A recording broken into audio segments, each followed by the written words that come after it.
अस्सलाम वालेकुम, this is Moid Pirzada. इससे पहले कि हम सियासत पे चले, मैं आपको एक गैर सियासी किस्सा सुनाता हूँ। मुद्दतों पहले, बहुत पहले, जब हम मेडिकल कॉलेज के स्टूडेंट्स नए नए डॉक्टर बने थे, तो लाहौर शहर के अंदर एक बड़ी खूबसूरत लड़की मॉडल टाउन में रहती थी। पता नहीं नाम उसका क्या था, लेकिन उसको तमाम लोग वहाँ पे चांदनी कहते थे। और हमारे जो मेडिकल कॉलेज के एक स्टूडेंट थे, जो बाद में हमारे साथ डॉक्टर थे, आज न्यूयॉर्क में हैं, वो he was madly in love with her. और उनके जो वालिद साहब थे, खान साहब कहते थे उनको, खान साहब के पास एक दो नाली किस्म की बंदूक भी थी। खान साहब जो थे वो बड़े कंजर्वेटिव थे। खान साहब को हमारा जो दोस्त था उसके साथ चांदनी की मोहब्बत पे बड़ा एहतराज था। और हमारे दोस्त ने चांदनी को बड़े रिश्ते वगैरह भिजवाए, लेकिन खान साहब ने वो रिश्ते रिजेक्ट कर दिए भी। उनको लगता था कि हमारा दोस्त जो है वो इतने कोई अमीर घर से नहीं है और उसका इतना मुस्तकबिल नहीं होगा, क्योंकि वो डॉक्टर बन रहा था, डॉक्टर बन गया था। वैसे खान साहब ने बड़ी गलती की, बिकॉज आज उसकी कम से कम जो इनकम है वो एक महीने की $1 लाख के करीब है। यहाँ पे दो उसके क्लिनिक्स हैं, रोरिंग उसकी इनकम है। लेकिन बहरहाल खान साहब जो थे उन्होंने वो नहीं माना। तो हमारा दोस्त जो था उसने और चांदनी ने मिलके एक प्लान बनाया कि चांदनी घर से दौड़ आएगी। हमारा दोस्त जो था उसको अमेरिका में इंटर्नशिप की रेजिडेंसी वगैरह मिल गई हुई थी। और उस जमाने में लाहौर के अंदर ड्रग एनफोर्समेंट एजेंसी का तूती बोलता था, डीईए का। तो डीई के अंदर जो हमारे दोस्त थे, उन्होंने बाकायदा अमेरिकन एम्बेसी से वीज़ा दिलाने का पूरा प्लान जो है वो बन चुका था। उस जमाने में अमेरिकन वीज़ा अभी भी बहुत मुश्किल है, उस जमाने में बड़ा मुश्किल होता था। सो जिस रात को चांदनी ने आना था और निकाह होना था, निकाह ख्वाह भी मौजूद था, दोस्त और गेस्ट भी थे, जिन्होंने आना था, मिठाई भी थी, ड्रग इन्फोर्समेंट एजेंसी वाले भी तैयार थे, अमेरिकन एम्बेसी के कारिंदे जो थे वो भी तैयार थे। और सब वेट करते रहे, लेकिन चांदनी घर से ना निकल सकी और चांदनी नहीं आई। अब वो चांदनी तो खैर नहीं आई उस वक्त, लेकिन अभी भी शरीफ खानदान के साथ हाथ ये हो गया है इस वक्त पाकिस्तान की पॉलिटिक्स में कि जो समरी उन्होंने आनी थी वो समरी नहीं आ रही। और तैयारी उनकी भी पूरी थी कि 25 तारीख तक सब कुछ हो जाएगा, समरी आ जाएगी, फैसले हो जाएंगे। उसके बाद पूरे पाकिस्तान को उन्होंने प्लान बनाया हुआ था। हमारे एक बिजनेस के बड़े दोस्त हैं, बड़े इंपॉर्टेंट हैं टेक्सटाइल सेक्टर में। उन्होंने मुझे फ़ोन किया कोई 24 घंटे पहले या 36 घंटे पहले, बड़ा घबराया हुआ। उन्होंने कहा कि बड़े ख़तरनाक मंसूबे हैं, ठोक देंगे सबको। और इमरान खान के खिलाफ बहुत खतरनाक केसेस बनने वाले हैं। इमरान खान भी जेल में जाएगा और भी बहुत से लोग जेल में जाएंगे। और मीडिया का जो बचा कुचा यतीम खाना बच गया है, अब तो बस यतीम खाना ही बचा है, उसका भी फैसला हो जाएगा। और बस 25 की तारीख है, कुछ नई अपॉइंटमेंट्स होनी है, उसके बाद आप देखें। और आपने ऐसे ट्वीट्स भी देखे होंगे कि भाई कुछ दिनों के बाद आप देखेंगे कि इस्टेब्लिशमेंट एक जलाल में होगी और वो जलाल के बाद बड़े सख्त फैसले किए जाएंगे। बहरहाल वो समरी नहीं आ सकी। और उस हवाले से मैं आपके साथ एक स्क्रीन शेयर करता हूँ, मैं आपको दिखाता हूँ, बहुत इंटरेस्टिंग है। Let me share that screen with you. ये देखें जी आप, शाहिद खाकान अब्बासी साहब जो हैं यहाँ पे क्या फरमा रहे हैं। ये प्रोग्राम है, नया दौर उर्दू ने इसको किया हुआ है, और ये अस्मा शिराजी साहबा के साथ बात कर रहे हैं। शाहिद खाकान अब्बासी साहब, लेट्स सी कि शाहिद खाकान अब्बासी साहब क्या कहते हैं। यहाँ से सुने जी। अगर समरी नहीं आती तो प्राइम मिनिस्टर आज खुद कैबिनेट डिवीजन से कह सकते हैं कि आप ये नाम है नहीं, इनमें से किसी को समरी का प्रमोट। ना आना एक बहुत बड़ा फेलियर है और आइन की खिलाफवर्जी है। तो फिर प्राइम मिनिस्टर साहब खुद इसका नोटिस लेकर कुछ एक्शन ले सकते हैं। लेकिन वो भी इबाहम पैदा कर देगा प्रोसेस के बारे में। तो समरी का ना आना जो है ये तो एक काफी पेचीदा और मैं समझता हूँ गैर कानूनी अमल। अब देखिए, ये आपने सही सुना है, मैंने कम से कम सुना है, आपने भी सुना होगा कि शाहिद खाकान अब्बासी साहब ने कहा कि समरी नहीं आई, बहुत गैर कानूनी किस्म की सूरत हाल है। लेकिन समरी के बगैर, अगर फिर वो पूछती हैं, एंकर साहबा पूछती हैं, वो आगे लुकमे दे रही हैं, वो कह रही हैं कि समरी के बगैर अगर इसके हो सकता है कि नहीं हो सकता, कभी हुआ तो नहीं पहले, लेकिन वो कह रहे हैं कि समरी के बगैर अगर होगा तो बड़ा अभाम होगा। अब समरी का क्या प्रोसेस है कि समरी मिनिस्ट्री ऑफ डिफेंस में सेक्रेटरी ऑफ डिफेंस के थ्रू राउट होती है।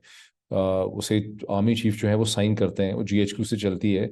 आर्मी चीफ के उसके ऊपर सिग्नेचर होते हैं, उसका अप्रूवल होता है, उस पर 5 नाम होते हैं। फिर सेक्रेटरी डिफेंस उसको राउट करता है प्राइम मिनिस्टर के पास, फिर प्राइम मिनिस्टर उसको प्रेसिडेंट के पास भेजता है। प्रेसिडेंट ने देखना होता है कि तमाम कानून और कायदे जो हैं वो उसके पूरे हुए हैं कि नहीं हुए। ये वही समरी है जिसके बारे में ख्वाजा आसिफ साहब अब से 48 घंटे पहले कहते रहे कि वो आ रही है, वो आ चुकी है, वो 25 तारीख पे तमाम फैसला हो जाएगा, चीज़ें डन हो जाएंगी। ग़ालिबन सेनेटर फलान साहब ने भी उसके हवाले से कहा था।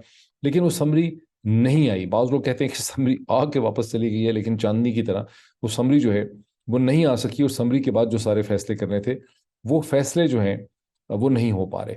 समरी नहीं आई, लेकिन शरीफ खानदान पूरा का पूरा जो है वो जहाज़ों में बैठ के इंग्लिस्तान से निकला है और वो इस वक्त यूरोप में ठंडी हवाओं का मज़ा ले रहा है। ये भी बहुत इंटरेस्टिंग है, बिकॉज मैंने पिछले व्लॉग में मैंने इसका एनालिसिस ये किया था कि नवाज शरीफ साहब को चूंकि मिनिस्ट्री ऑफ होम जो है, होम मिनिस्ट्री, होम डिपार्टमेंट जो है, उससे उनकी जो स्टे है बरतानिया में वो एक्सटेंड नहीं हो सका। उन्होंने अपील की हुई थी, वो अपील उनकी रद्द हो गई। फिर उसके बाद उन्होंने जो अपील की थी उस पर फैसला नहीं किया उन्होंने।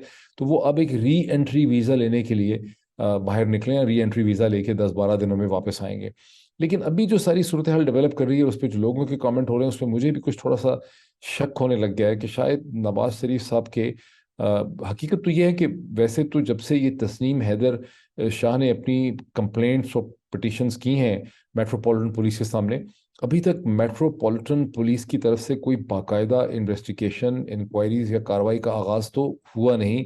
नवाज शरीफ साहब को या मोहतरमा मरियम नवाज साहिबा को कोई बुलाया नहीं उन्होंने स्टेटमेंट्स के लिए, कोई इसकी इंडिकेशन हमने देखी नहीं है। तो हमारे जहन में यही है कि नवाज शरीफ साहब का पहले से ही प्लान होगा यूरोप जाने का। बहुत से लोग यही समझते हैं कि पहले से प्लान होगा, लेकिन बहुत से लोगों को ये भी शक है कि जो स्टेटमेंट्स और जो प्रेस कॉन्फ्रेंस हुई है उसके फौरन ही 24 घंटे के अंदर अंदर ही नवाज शरीफ साहब का वहां से निकल के चले जाना, साथ मरियम नवाज साहिबा को भी ले जाना, साथ हसन नवाज का भी चले जाना, साथ हुसैन नवाज का भी चले जाना, साथ उनके सारे फैमिली के रिपोर्टर्स जो हैं वो भी लगता है साथ ही ट्रेवल कर रहे हैं। तो ये बात जो है ये कुछ थोड़ी सी अचंभे की बात है, कुछ थोड़ी सी बात अजीब लगती है कि शरीफ खानदान अचानक ही पूरे यूरोप के दौरे के ऊपर जो है वो रवाना हो गया। और जब ये दौरे पे जा रहे थे तो इससे कोई 12 घंटे 18 घंटे पहले जो खबरें लगवाई गई दुनिया न्यूज़ के ऊपर दो स्टोरीज चली। पहले स्टोरी ये थी कि नवाज शरीफ साहब की तबीयत ख़राब हो गई है और डॉक्टर्स ने, और ये दुनिया न्यूज़ की स्टोरी थी जिसमें बाकायदा उनकी जो न्यूज़ कास्टर हैं वो एक रिपोर्टर से बात कर रही थी। रिपोर्टर बता रहा था कि चूंकि उनको डॉक्टर्स ने मशवरा दिया है कि आप इलाज के लिए अमेरिका चले जाएं। हालांकि बरतानिया में, लंदन में अमीर आदमी हो तो कोई ऐसी इलाज की कमी है नहीं, जो लंदन में नहीं हो सकती तो इलाज के लिए वो अमेरिका आएंगे। बात समझ नहीं आती है। और ये अरसे से आपको पता है 3 साल से कहानी चल रही है कि अमेरिका आएंगे, लेकिन अमेरिका आए नहीं। लेकिन वो अमेरिका आएंगे और उसके बाद वो इलाज के लिए आएंगे, फिर अमेरिका में इलाज होगा, यहाँ कोई प्रोसीजर होगा, उसके बाद वापस आएंगे बरतानिया, फिर दोबारा उनकी सर्जरी होगी। जब चाहते हैं इस किस्म की स्टोरी डाल देते हैं। और पाकिस्तानियों के बारे में तो ये है कि यार सारे के सारे फारुल दिमाग हैं, जो कहानी सुनानी कम से कम उनका अपना बेस शायद ऐसा ही है इलेक्टोरल, वो सुना देते हैं। फिर उसके बाद दुनिया न्यूज़ ने दोबारा एक रिविजन स्टोरी दी कि नहीं वो यूरोप जा रहे हैं, जिसमें उनके घर के, जिस तरह से घर के डॉक्टर होते हैं, मालज होते हैं किसी बड़े खानदान के, इस तरह से शरीफ खानदान के घर के रिपोर्टर्स भी हैं। तो उनके घर के एक रिपोर्टर जो थे उन्होंने बताया कि नहीं, अब वो पूरे खानदान जो है, चूंकि उन्होंने वेकेशन नहीं की 3 साल से, जब से खानदान इकट्ठा हुआ है कभी उनको सैर सपाटा करने का मौका नहीं मिला, तो इसलिए वो अब ऑफिशियल वेकेशन के ऊपर 10 दिन या 10 दिन से ज़्यादा के लिए यूरोप चले गए। हम उसको मान लेते हैं, लेकिन अक्सर लोग नहीं मान रहे। वो समझते हैं कि एक ऐसे वक्त में जब इंतहाई मुश्किल क्रूशल फैसले हो रहे हैं पाकिस्तान के अंदर, और फिर जो ताबड़तोड़ हमले हुए हैं कि एक बॉम्ब शेल लंदन से रिलीज हुआ, फिर एक बॉम्ब शेल वाशिंगटन से जो अहमद नूरानी साहब की स्टोरी रिलीज हुई, तो इस किस्म के हालात में जब इंतहाई मुश्किल, कठिन, डिफिकल्ट फैसले हो रहे हैं शरीफ खानदान के मुस्तकबिल के हवाले से, पाकिस्तान में एक पूरी स्ट्रेटजी चल रही है, तो शरीफ खानदान का अपने बेस कैंप को लंदन से छोड़ के यूरोप के मुख्तलिफ शहरों और मुल्कों में जाने की जो कहानी है, ये बड़ी अजीब व गरीब है। और अब वो चले ही गए हैं यूरोप में, तो अल्लाह करे कि यूरोप की ठंडी हवा में उनको अच्छे ख्यालात आएँ।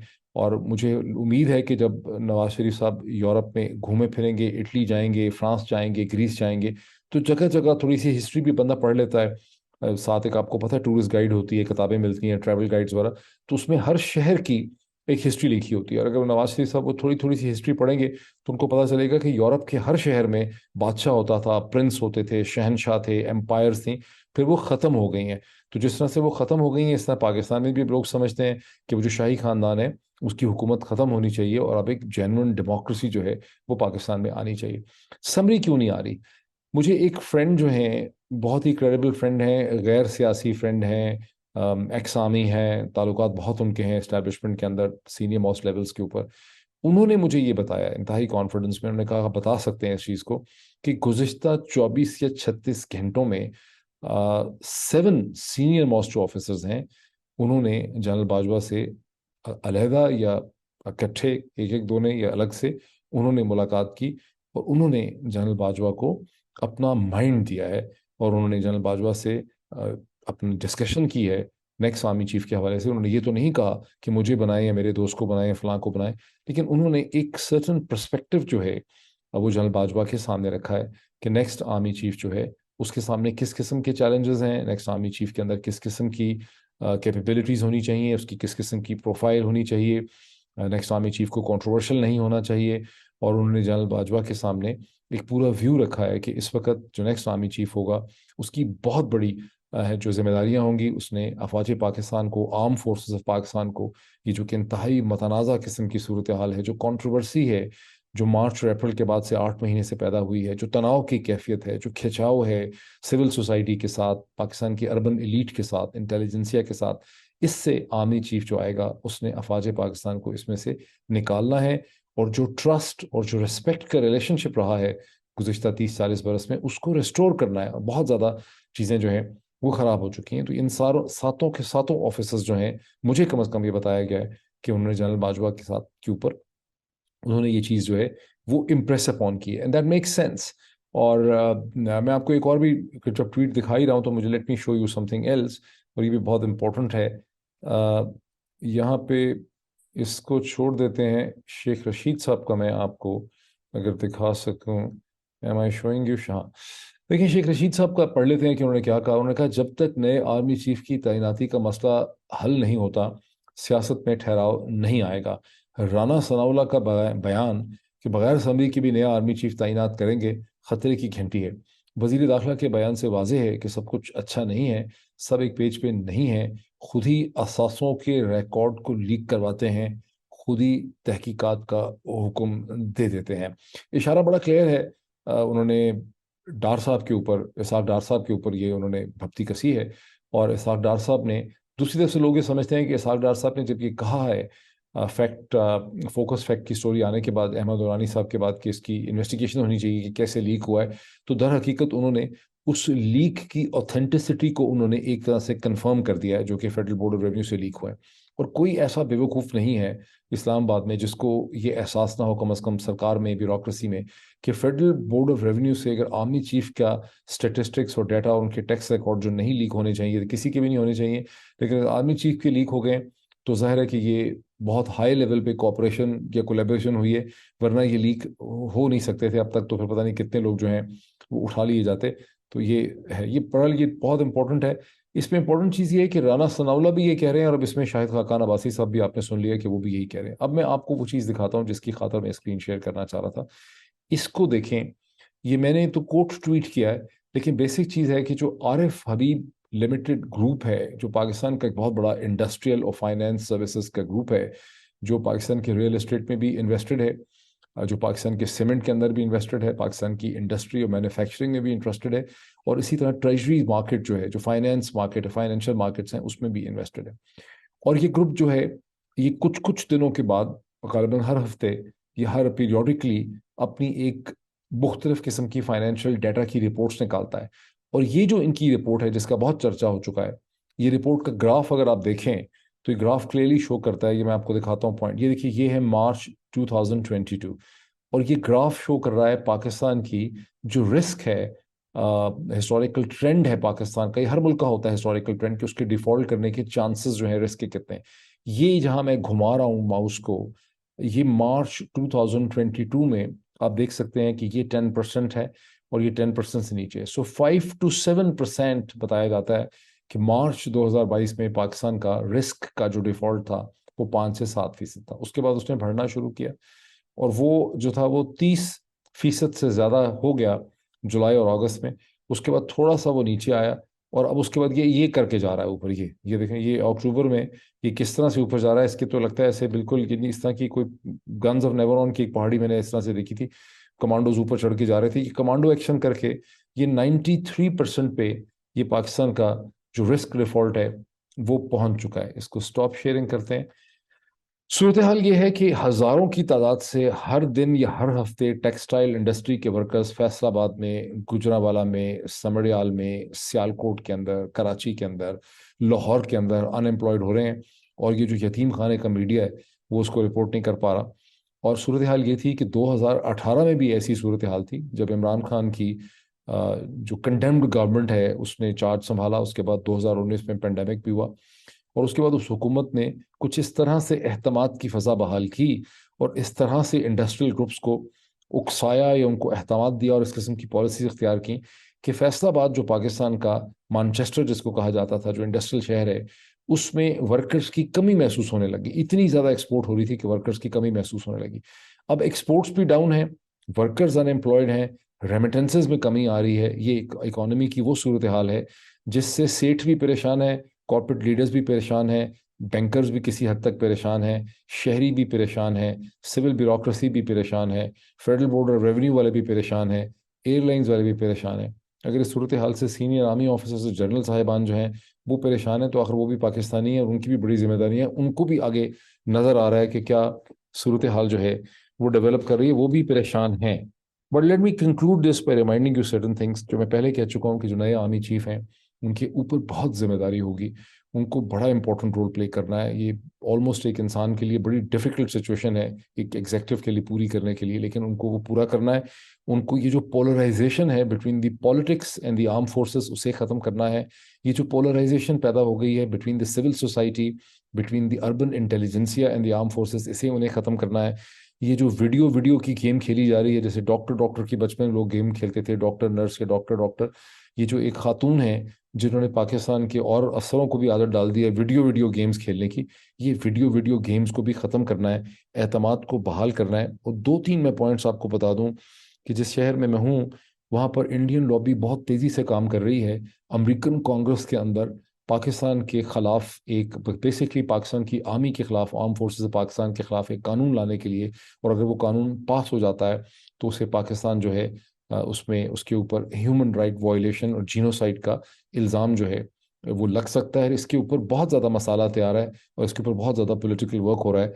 और पाकिस्तान में चूंकि इतनी कन्फ्यूजन है इस वक्त, इतनी पोलराइजेशन है कि खुद पाकिस्तान के वो तबके और वो डायस्पोरास के हिस्से जो पाकिस्तान की रियासत को सपोर्ट करते हैं अमूमन तौर पे, वो भी बिल्कुल डिसइंटरेस्टेड हैं, बिल्कुल कोई वो इंटरेस्ट नहीं ले रहे इस पूरी चीज़ के अंदर।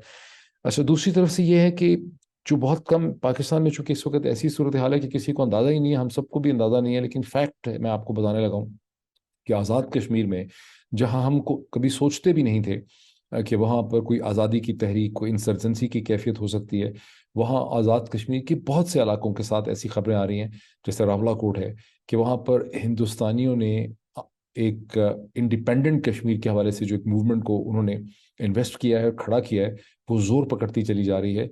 और इसका एक बैकग्राउंड है बहुत इंटरेस्टिंग, उस पर फिर मैं कभी डिटेल से बात करूंगा।